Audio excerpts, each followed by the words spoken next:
Hey everybody, welcome back to theclinicaltrialsguru.com.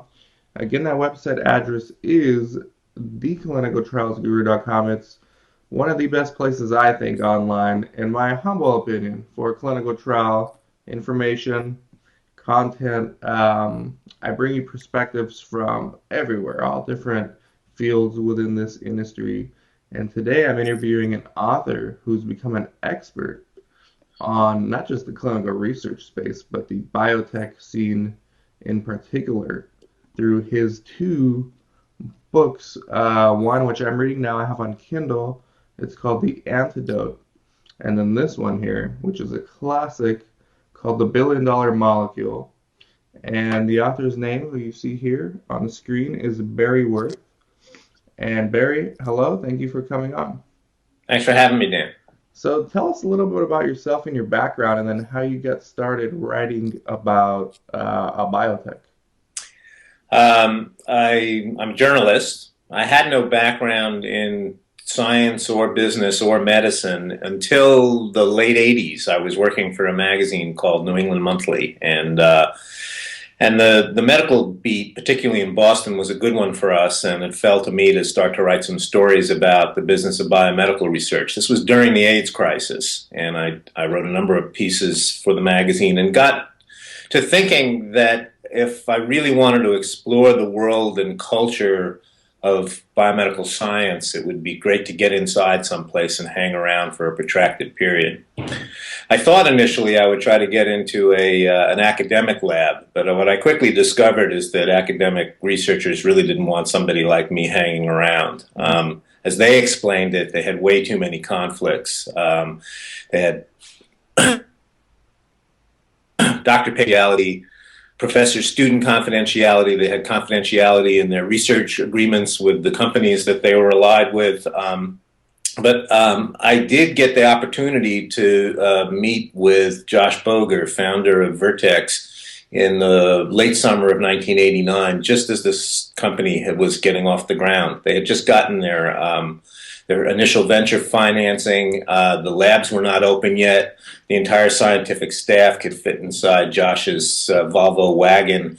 And I walked into their labs and I said, I'd like to follow you guys for a while and see what happens here. So I did write a magazine story and then parlayed that into a book contract and spent most of 1989 and 90 and a good chunk of 91 traveling back and forth between my home in Western Massachusetts and their labs in Cambridge, and then wrote The $1 Billion Molecule based on their early research efforts. It was a very eventful period. They also went public during that time. There was a biotech bubble in 91, and a lot of companies went out, and Vertex included.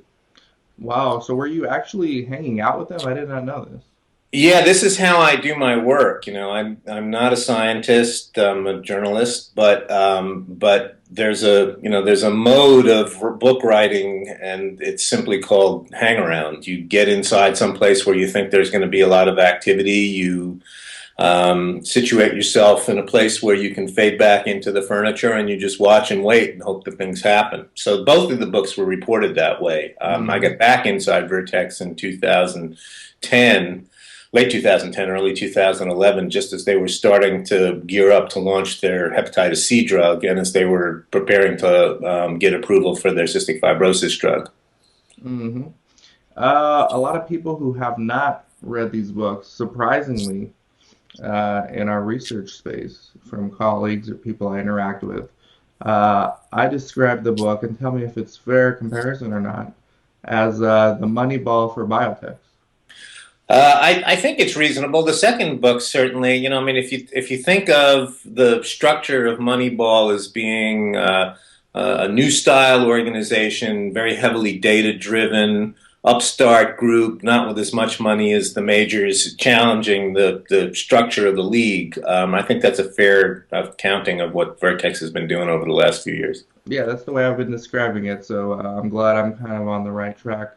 So tell me, with Vertex, when you were following them around and hmm when you were researching for the $1 Billion Molecule, what are some of the staggering numbers, especially when it comes to drug development, costs, and success rates that you learned about?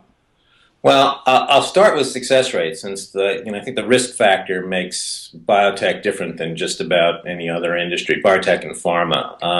The figure that people kick around a lot is that maybe 1 in 300 ideas that you have, that is, this might be an interesting target. Let's pursue it. To getting all the way to an approved drug is a likely figure. So that's 0.3%.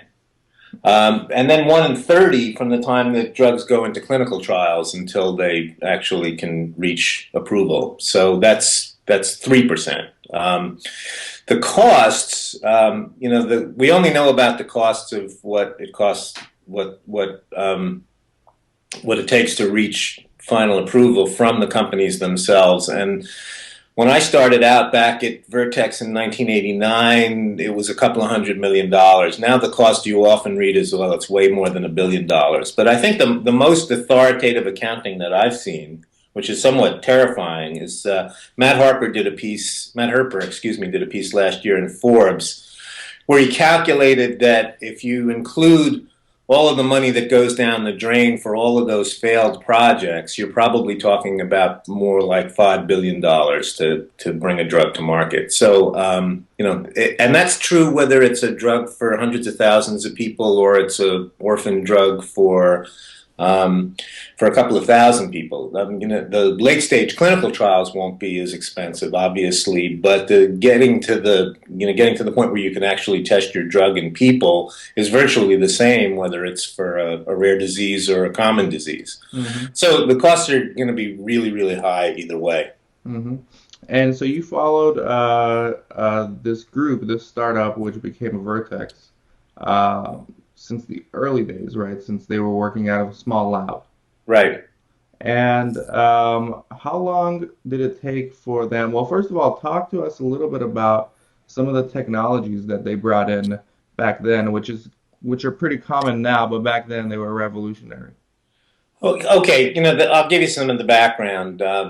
Josh Boger, the founder, had come from Merck, where he was senior director of medicinal chemistry. Merck was the leading drug discovery company in the world at that time, probably by far.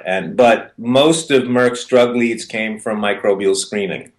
They would get rare soil samples and cook them up in fermentation broths and find new active compounds and test them against targets. So it really was hit or miss, and the strength of Merck's effort was that they really, once they found a lead, once they found a hit, getting from hits to leads, they were better than anybody else. So this is the late 80s, a lot of new technologies, computer graphics, much more computing power around and available. So Boger's thought, and he was not alone in the industry in thinking this, is that with the proper kind of swarming research effort, you could actually design drugs atom by atom based on a knowledge of the three-dimensional structure of the target molecule, rather than fishing around in nature for them. So he set up Vertex to do what was called structure-based or rational drug design. That's not to say that they don't also screen. The cystic fibrosis drugs that Vertex has been bringing forward both came out of high-throughput screening at their San Diego site. So, they were originally a platform company. Now they have numerous approaches to drug discovery and development. And how long does it take typically for a company like Vertex to go from concept, so having the idea of a molecule, to first-in-human clinical trials? Well, let's see. As I said, I was there from 89 to 91, and then I went back in 93 to write an epilogue. The book came out first in 1994. And while I was writing the epilogue, I heard that they were going to start a project in hepatitis C. It's 1993. Mm-hmm. It took them 4 years to isolate and purify and solve the structure of the protein. They were the first, the target protein, which was hepatitis C virus protease. It took them another probably 4 or 5 years to come up with a lead compound. At that time, they had a research contract with Lilly. They were working in conjunction with Eli Lilly. Right. And then they probably didn't get their molecule into human testing. I haven't got the book in front of me, but I think it's probably around 2005, 2006. Wow, So, so it took so that long. that was 12 years. Then, Wow. from the beginning of that process till approval was another 5 years. So they didn't get approval for the drug until April of 2011. So 18 years overall from start to finish. I think it's to their credit that they stuck with it. And you can just figure out how much it's going to cost based on how many people have to work on that hard a project for that long a period of time.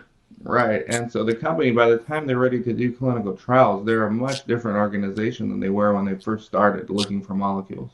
That's true. Yeah, they were a small group initially. By the time that they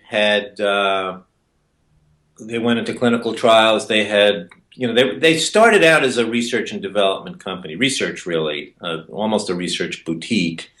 Expanded to, they put together a development arm so that they were capable of doing all the preclinical work that needed to be done, and then they had to add on a clinical arm to. So, another company, I suppose, might have done this quicker if they had all those pieces already in place. Right. But Vertex was constantly building out, and at the same time, they were increasing their research capabilities so that they opened a drug discovery unit by buying Aurora Biosciences in San Diego in 2000, and then they had labs in Oxford, England. They subsequently have bought companies in Montreal, and they have a lab in Iowa now. So they've got 5 research sites, and excuse me. And they had to put together the whole company. They sort of built the company underneath the trajectory of the hepatitis C compound. Do you have any idea about the number, how much one clinical trial would cost them? Let's say for Hep C. No, I really don't know. The smaller trials obviously cost a lot less than the big. But the last, one of their phase 3 trials was 2,000 patients here and in Europe primarily. I think it's the rule of thumb, I think, is that it can cost somewhere between 50 to 100,000 per patient for a clinical trial. So that would put you up in the $100 million to $200 million range just for one study. That at the I don't know if it's been displaced, but at the time that was the biggest clinical study that had been done of patients with hepatitis C. Yeah, for us in the industry who work on the research side at the research clinics, these numbers are just staggering. But it really drives home the point that patient recruitment is one of the biggest challenges for any clinical trial. I heard some ridiculous number that like 90% of clinical trials are delayed because of the lack of recruitment. So in your research or in your following Vertex around, did you notice these similar type of problems? Yeah, and I didn't really get into that level of depth about the trials. The trials are conducted by outside investigators, and I don't really know. I can't answer that question. And as far as Vertex making relationships with the patient community groups, did they do much of that, especially with the HIV and the Hep C? Well, it's interesting. They did produce an HIV, an AIDS drug in the early around 2000, 2001. That was a project that had begun almost immediately after they started in '89, but that drug they licensed to Glaxo. So they weren't really doing any direct. They did some kind of guerrilla marketing, which was pretty interesting at the time. They used to put up these. They would wheat paste up these posters in urban neighborhoods saying things like ambition will cure AIDS, not compassion, or something along those lines. Yeah, I read that in the Antidote. Yeah, about 25% the idea being that that actually the kind of motivations that were driving industry and scientists were going to come to reach a cure faster than just feeling sympathetic to the victims of the disease. It was kind of a in-your-face attitude that the company had then, and still has a little bit now, but not nearly as much. Yeah, and that's interesting because back then in the 90s at least, direct-to-consumer marketing was not allowed, right? Right. That's right. And they Yeah. were still doing these kind of things. They were just like playing around with the gray area. Right. So, and with hepatitis C, it's one of the things that's really been interesting to me about hepatitis C is that this is a disease that has had to be sort of reframed and reconsidered culturally. It's a disease, it's a blood to blood contact disease. The people who have it primarily are needle users, people who've had tattoos, some piercings, accidental, needle accidents among healthcare workers, transfusions. But, for a long time, this was how would you describe it? Kind of um, a They um, isn't it called the silent killer, or for a while it was? yeah, that's right. But no, I'm just saying in terms of the patient populations were generally speaking poor and minority and were not well organized. So you asked about reaching out to patient groups. Vertex has done a huge amount in conjunction with patient groups with cystic fibrosis, but there actually weren't even really patient groups for hepatitis C. It was just not an organized patient population. It's become more organized lately, and now with I don't know if you've seen these Sovaldi ads on the evening news. If you haven't seen these, you should absolutely check them out. Gilead has put together a disease awareness program called Hep C Hope, and they have ads on the nightly news now with these kind of people in their 60s who look kind of hip, look like they were probably hipper when they were younger. And they're wandering around in these beautiful California environments, the desert or the hills overlooking the ocean, saying, I knew I had the virus, but I didn't really think that I needed to do anything about it. But now I understand there's a drug. I mean, so what I'm getting at is that there are 3+ million people in the United States with hepatitis C. Only a small fraction of them know they actually have the virus. Everybody's going to get the disease eventually if they live long enough. So Hmm. the goal with hepatitis C in particular is sort of identifying people who have the virus, might be cured, but don't know it, and then figuring out how to rationalize and justify spending $84,000 to treat people who aren't sick yet and may not get sick for a long time. It's a way different situation than the AIDS population, where people knew they had the disease and were active in the Right, search for cures. right. And who at Vertex was behind the guerrilla marketing stuff? Uh, going back, I don't remember. They had a marketing guy. I can't remember Uh, his name now. But all this reflected Boger's thinking, which is that, one of the many things wrong with big pharma is that, the companies took, for economic reasons, for financial reasons, bottom line reasons, took incremental approaches to diseases. That is, the surest way to profitability for pharma was to find a disease where there was already treatments, and then make quick to market improvements so that you could bring out something that you could market the hell out of. I mean, the premier example, of course, is right. Lipitor, which was the fifth statin drug to come to market.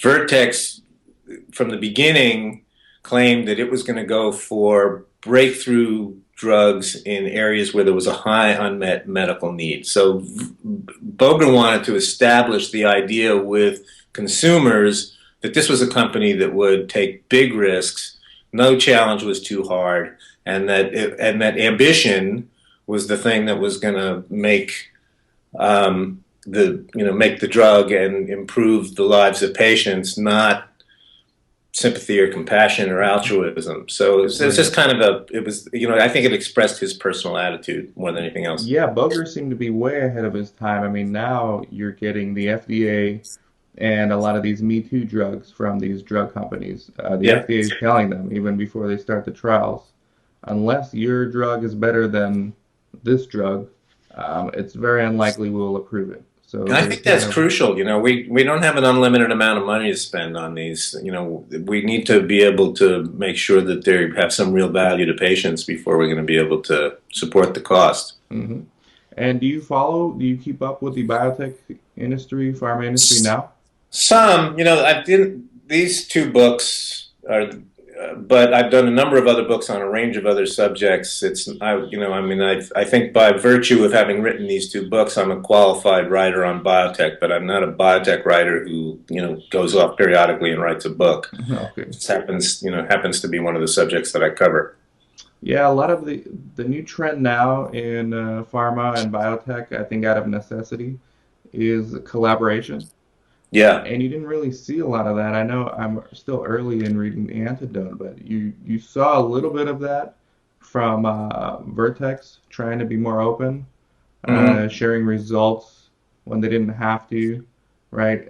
These days, drug companies like the big ones, like Lilly and Pfizer, they've had kind of informal agreements to share some of their data in order to innovate faster, and I think that's out of necessity. I think so too, and I think it's obvious why the companies haven't been willing to share this data before. A lot of it doesn't support their claims. Right. But, if they do open up, and I know Pfizer made a statement about that. We'll get to see actually, much more clearly when their drugs work and when they don't. hmm Vertex, did they do any clinical trials in India or in Africa? I don't think so. I don't think. I mean, hepatitis C is a worldwide disease. There's plenty of it in poor countries as well as wealthy countries or industrialized countries. But cystic fibrosis being a genetic disease only affects Caucasians. Right. So, they did clinical trials in Europe, New Zealand, Australia, Canada, and the U.S. Okay. And Boger, let's talk a little bit about Boger. Where is he now? He is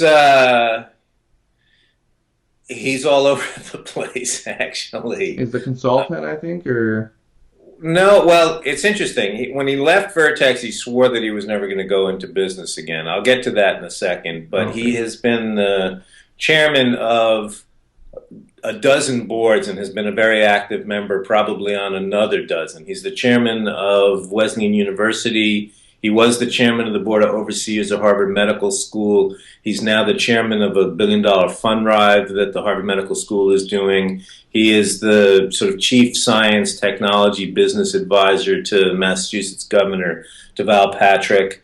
He spends a month every year in Fiji diving and doing underwater photography. He's had a couple of shows of his work recently, pretty stunning stuff, and he became the non-executive chairman of a three-person company that has a very promising treatment for the leading cause of childhood blindness. One of the things that he likes to talk about is that it's now possible with all of these virtual arrangements to bring a drug literally to the point of an NDA without having your own labs, without really having your own personnel. So this is a three-person company that's about to begin to test this drug in children, and because they've farmed out everything else, they farmed out all the preclinical, and they'll be farming out the clinical stuff. So there are new modes of trying to streamline the whole drug discovery, development, and approval process, and he's still active in that. But he's a very busy guy. He's busier now in retirement than he was when he was running Vertex.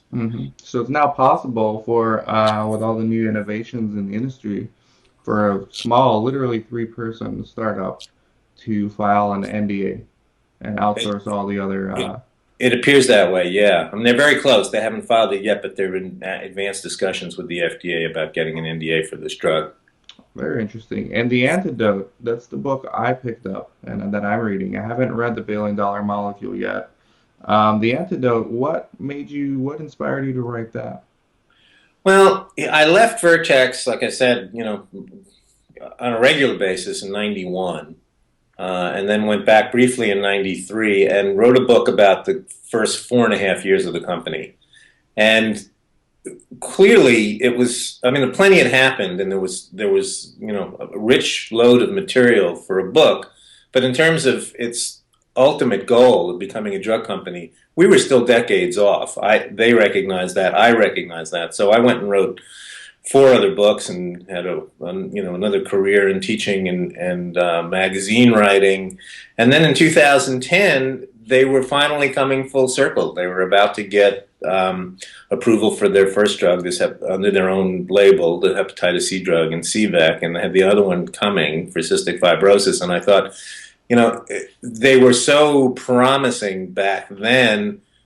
This would be an interesting time for me to go back in and see what actually happened. How many times do you get an opportunity to do that in life? You sort of, so what I try to explain to people is that, a classic book of this form is Tracy Kidder's Soul of a New Machine, where he followed the development of a computer from beginning to being pushed out the door.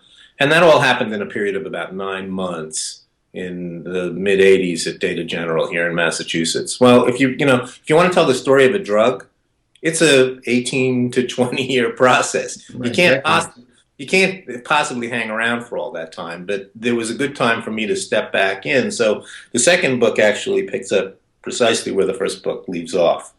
So together, there's a full 25-year picture of what it takes to build an innovative drug company. Yeah, I recommend them both for anyone working in the industry, especially clinical research. You get a really good understanding of the amount of work and just the staggering numbers behind all of these clinical trials, and then some of which get approved, most of which fail. How have your books been received by the drug companies? By Vertex itself, or just generally in the industry? General, specifically big pharma. I don't hear directly from anybody. I get nice notes from people who say you nailed it. Okay. I think the books are unique because I'm not aware of any other journalist ever getting inside this industry, spending this amount of time. You may have seen this, there was a piece in the New Yorker in December, I think, by a guy named Ian Parker, where he camped out with a Merck team that was trying to get approval for a new sleeping pill, an alternative to Ambien. And Merck gave him considerable access. I was really surprised. He was down with these guys during their AdCom at the FDA. But, the industry has not let people like me in, period. So, generally what I hear from people is, you told it right. And everybody outside the industry should read this because nobody has a clue what we really do. Mm-hmm, mm-hmm. All right, well, Barry, thank you very much. I'd highly recommend both books to everyone watching. And anything else you'd like to say? No, I'm good, Dan. Thanks for having me on. All right, thank you, Barry. Take care. Bye-bye. All right.